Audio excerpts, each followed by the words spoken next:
a une erreur que je constate avec les chrétiens. Et cette erreur, elle est monumentale. Si on ne fait pas attention avec ce que je vais vous dire tout à l'heure, beaucoup de chrétiens seront en train de mener une vie chrétienne, mais qui seront en train de faire une sorte de cercle mais vicieux. Et par conséquent, il leur sera difficile de sortir vainqueur face au combat et aux difficultés de la vie. Alléluia. Écoutez, l'erreur, c'est la suivante. Il est une erreur grave que de penser que dans le combat spirituel, nous n'avons que le diable comme l'ennemi unique des chrétiens. Ah oui. Écoute-moi, frères et sœurs. Le diable n'est pas l'unique ennemi auquel nous devons ou nous faisons face. L'homme a son combat, mais à 3 dimensions. La première dimension, c'est le diable lui-même. Mais écoutez-moi bien. Le diable, la Bible déclare, nous pouvons le résister et nous pouvons les chasser, les résister. La Bible dit, il fuira loin de nous. Mais si tu ne maîtrises pas les autres dimensions de ton combat,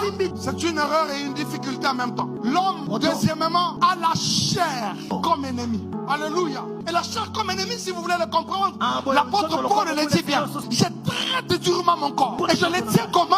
Assujetti. Pourquoi l'apôtre dit cela? Parce que l'apôtre Paul sait qu'il n'a pas que le diable comme ennemi, mais il a aussi un autre ennemi. Un ennemi de taille. Un ennemi avec lequel il vit au quotidien. Et cet ennemi s'appelle la chair.